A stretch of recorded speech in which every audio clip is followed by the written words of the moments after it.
নমস্কার বন্ধুরা, আমার এই ছোট্ট চ্যানেলে আপনাদের সবাইকে স্বাগতম। আমি আজকে আপনাদের রান্না করে দেখাবো এগ চাউমিন। তো চাউমিন রান্না করার জন্য দেখতে পাচ্ছেন একটা কড়াইতে আমি আগে থেকে বেশ কিছুটা জল গরম করতে দিয়েছি। জলটা কিন্তু খুব ভালোভাবে গরম হয়ে গেছে। এখন এর মধ্যে দিয়ে দিচ্ছি স্বাদ অনুযায়ী নুন আর 1 চামচ মতো সাদা তেল। এবারে নুন আর তেলটা এই জলের সঙ্গে ভালো করে মিশিয়ে দিয়ে এর মধ্যে দিয়ে দিচ্ছি 1 প্যাকেট চাউমিন। এখানে আমি মোটা চাউমিনগুলো যে হয় সেইগুলো নিয়েছি। আপনারা কিন্তু চাইলে চিকন চিকন যে চাউমিন আছে সেগুলো নিতে পারেন, অসুবিধা নেই। এখন এই চাউমিনগুলো এই জলের সঙ্গে একটু ভালো করে সেদ্ধ করে নিতে হবে। দেখুন, গ্যাসের ফ্লেমটা বাড়িয়ে দিয়ে 2 থেকে 3 মিনিট এই চাউমিন কিন্তু আমি খুব ভালো করে সেদ্ধ করে নিয়েছি। দেখতেই পাচ্ছেন চাউমিন কিন্তু খুব ভালোভাবে সেদ্ধ হয়ে গেছে। এখন এই চাউমিনগুলো আমি এরকম একটা ছাঁকনির মধ্যে তুলে নিচ্ছি। এই চাউমিন কিন্তু সেদ্ধ করে একবারে গলিয়ে ফেলা যাবে না, একটুখানি শক্ত শক্তই রাখতে হবে, তাহলেই খেতে ভালো লাগবে। দেখুন, চাউমিন কিন্তু আমি তুলে নিয়েছি। এবারে একটুখানি ঠান্ডা জল দিয়ে ধুয়ে নেব। চাউমিন কিন্তু আমি ঠান্ডা জল দিয়ে একটু ধুয়ে নিয়েছি। এখন একটা কড়াইতে দিয়ে দিচ্ছি সাদা তেল। তেলটা গরম হতে থাক। আর এদিকে দেখতে পাচ্ছেন একটা বাটিতে আমি একটাই ডিম ভেঙে নিয়েছি। তার মধ্যে দিয়ে দিচ্ছি স্বাদ অনুযায়ী নুন।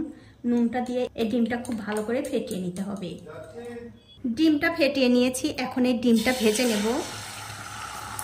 আর এই ডিমটা কিন্তু ভাজতে হবে একটুখানি ঝুড়ো ঝুড়ো করে, মানে এরকম গোটা না রেখে একটু ভেঙে ভেঙে দিতে হবে।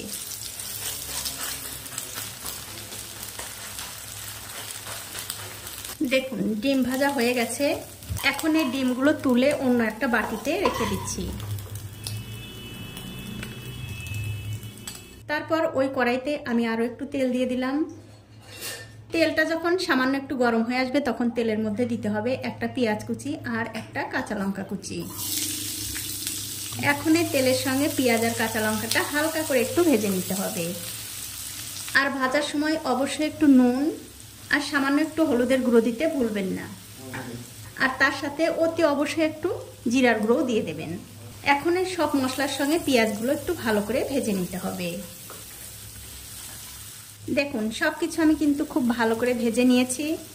এখন এর মধ্যে দিয়ে দিচ্ছি সেই চাউমিন। আর তার সাথেই দিয়ে দিতে হবে সেই ভাজা ডিম। সব শেষে অবশ্যই একটু গরম মশলার গুঁড়ো দিয়ে দেবেন, তাহলে খেতে ভালো লাগবে। একটা খুন্তি দিয়ে সবকিছু আবার ভালো করে মিশিয়ে নিতে হবে।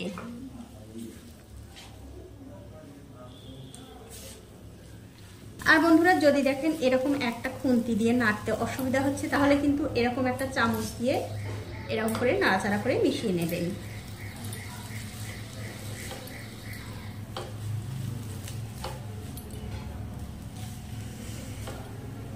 দেখুন, চাউমিন কিন্তু আমি খুব ভালো করে মিশিয়ে নিয়েছি এই ডিমের সঙ্গে। আর বন্ধুরা, আমি কিন্তু আজকে একদম ঘরোয়া মশলায় আপনাদের এই চাউমিন রান্না করে দেখালাম।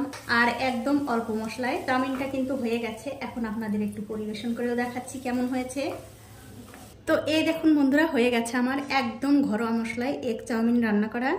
আর এইভাবে চাউমিন রান্না করে কিন্তু আপনারা বাচ্চা থেকে বড় সবাই খেতে পারবেন। তো বন্ধুরা, ভিডিওটি যদি আপনাদের ভালো লেগেই থাকে অবশ্যই একটা লাইক, কমেন্ট আর শেয়ার করতে ভুলবেন না।